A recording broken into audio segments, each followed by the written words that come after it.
Welcome to Release Your Potential Now with Jane, your weekly dose of energy, wisdom, and healing, where we explore how energy shapes your life and how you can shift it to thrive in every area physically, emotionally, and spiritually. Each week, we'll dive into practical tools, real-world examples, and quantum energy perspectives to help you stay positive, navigate challenges, and reclaim your personal power. Whether you're dealing with stress, seeking balance, or curious about the energetic world around you, this is your space for insight, growth, and transformation. Hi, everybody, and welcome back to Release Your Potential Now. I'm Jane Phillips, a medical intuitive and psychic medium, and I'm so glad you're joining me for our final episode in the June series, The Aligned Path. Clear the noise, trust your gut, and reclaim your flow. So far this month, we've cleared clutter, calmed mental noise, and realigned with the light of the summer solstice. Today, we will wrap this journey with an invitation to trust what you already know.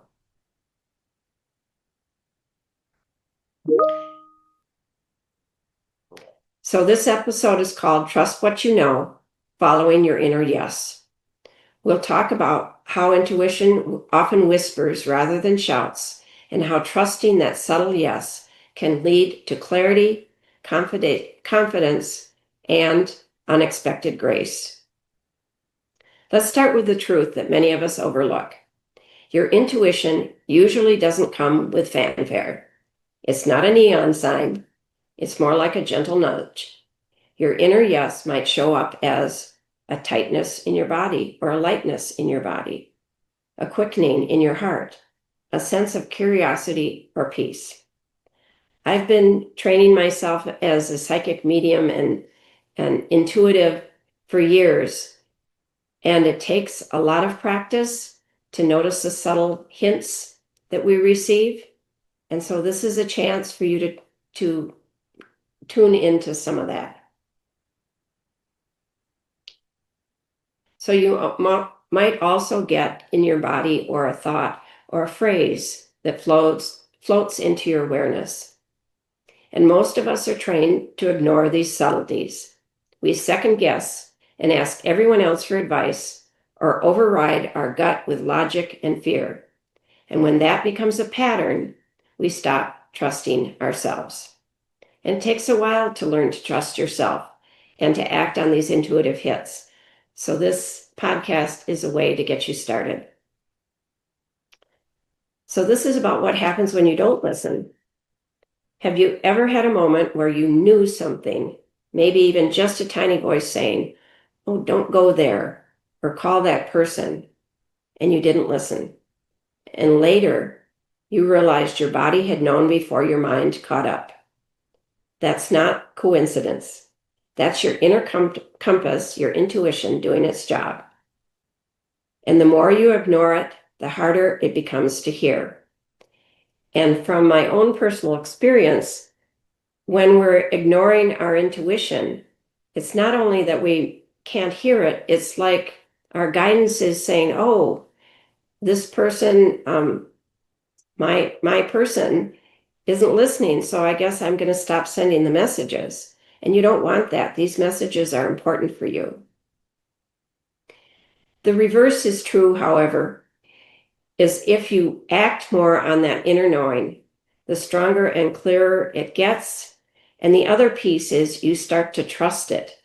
Now, there will be times when you act on it and it doesn't lead you where you want to go, but there's usually some sort of message in it that would be worth taking the journey for.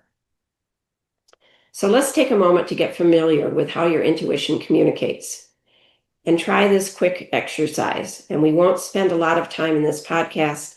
You can go back and listen and pause it for this too.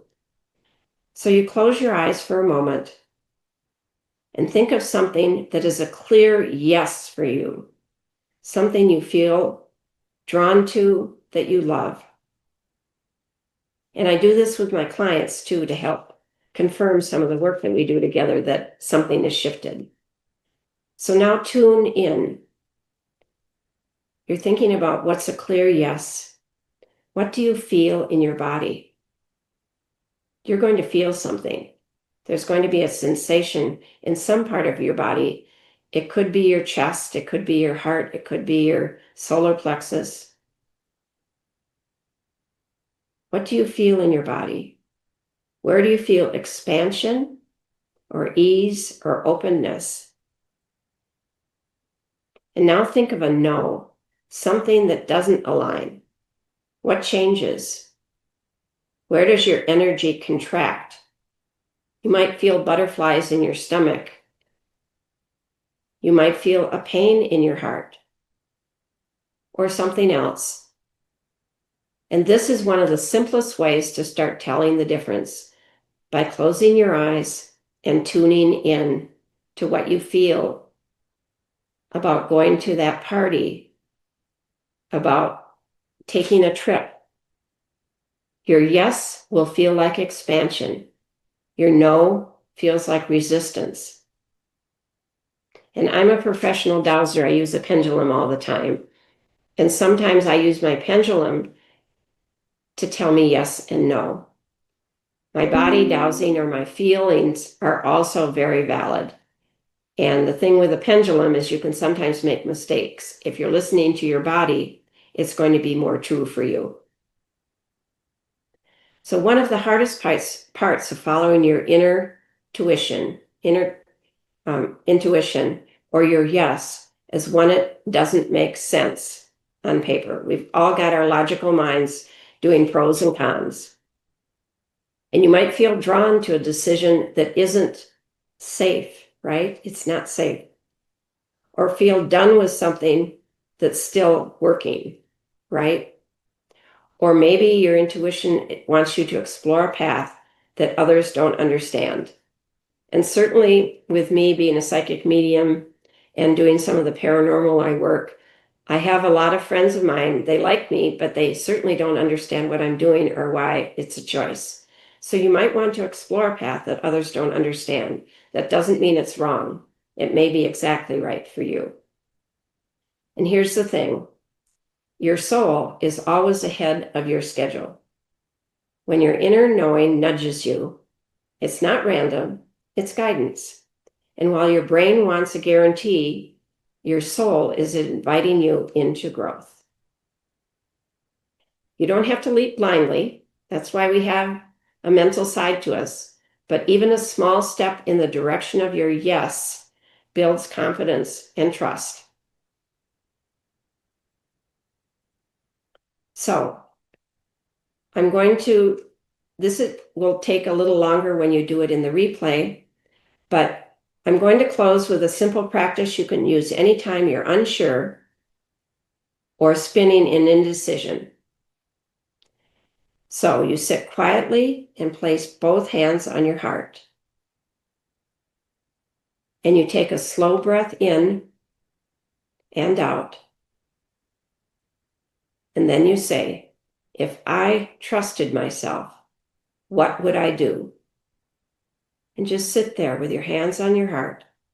If I trusted myself, what would I do? Don't rush the answer. Just let it come. And if nothing comes right away, just repeat. I trust myself to know, and I trust myself to act when it's time. This practice rewires your whole system to associate stillness with self-trust. It builds the energetic bridge between your knowing and your next step. And a little commercial for me is, if you're in this place where you're not sure of something, or you want another person to have somebody to talk to about, I do medical intuitive sessions. I am also a coach and a psychic medium, so sometimes I can get a little extra information for you to help you with your trust. And you can go to janecphillips.com and book a 20-minute consultation or a full session with me, and I do packages also. And so this is it for today's episode. But before I go, sometimes I have a little extra time because this was a more introspective one, and you're going to want to probably listen to the replay. But as a extra little bonus for everybody on the call, sometimes some of our self-doubts and some of the issues that prevent us from moving forward, as we talked about in the solstice, are because we have trapped energies on us. And so I have a very fancy pendulum, and what I'm going to do is just clear everybody who's listening. And if you end up listening to this on the replay, I have discovered that I will clear your energy of any ghost-like or possession-type energies that are on you. They're not here to harm you. They just showed up because they liked your energy field. Maybe you were feeling really anxious this week, or depressed, or angry. So the energies that are out of body floating around on this planet landed on you, and we're going to help them go home and help you feel lighter. So just sit quietly. You can close your eyes if you like and follow along. And I'm going to ask that a white light vortex be placed above everybody's head. And we ask that any energies, any possession type energies that are on you, be given the following supportive energies to help them go home. And I'm using Christian symbols. It doesn't really matter if you have a different faith. These will work for you, or you can substitute your own as you follow along with me. So I ask for each of the energies that are on each of you that are possession type, ghost type energies, be given 30,000 angels, Archangel Michael, Archangel Raphael, Uriel, Gabriel, Mother Mary, and Jesus. And we invite these energies that are on you to cross to the light to whomever would welcome them home with love and acceptance. So my pendulum is a pretty fancy one, and it's Isis and golden hue, and it helps these energies move on more quickly. And you can imagine in your mind's eye that there's a white column of light, and see all of these energies floating up to go home to heaven, the universe, wherever that place is. I've had a fair amount of experience talking to people who have passed after they have passed, and have all sorts of stories about what it's like for them. And the ones that have crossed over are happy and content. They may need a little bit of healing. I want to let people know that if you know somebody maybe who has suicided, that they are not going to hell. They are going up to the light also. And anybody who's had a tragic ending will be healed before they do their life review, which is done without judgment.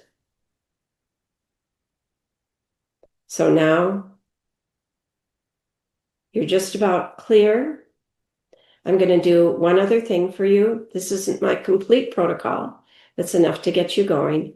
And this is Ho'oponopono, and it clears a lot of extra energy off of you. It's a Hawaiian prayer. So here we go. I love you. I'm sorry. Please forgive me. Thank you. I love you. I'm sorry. Please forgive me. Thank you.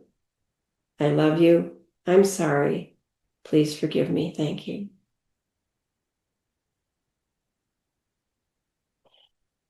So this trust of yourself rewires your system to associate stillness with self-trust, as we said before.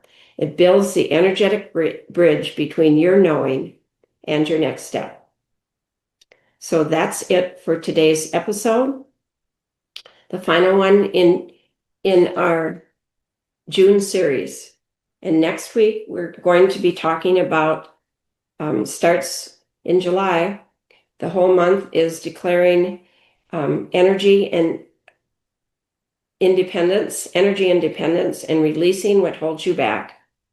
And that will be next week's episode. The whole month of July is devoted to freedom and independence. And because I do a lot of energy work, we're going to be talking about how you can have freedom and independence from energies that maybe you don't see, or even some of the energies that people put out that affect you. So thank you. I'm Jane Phillips. We'll see you in July.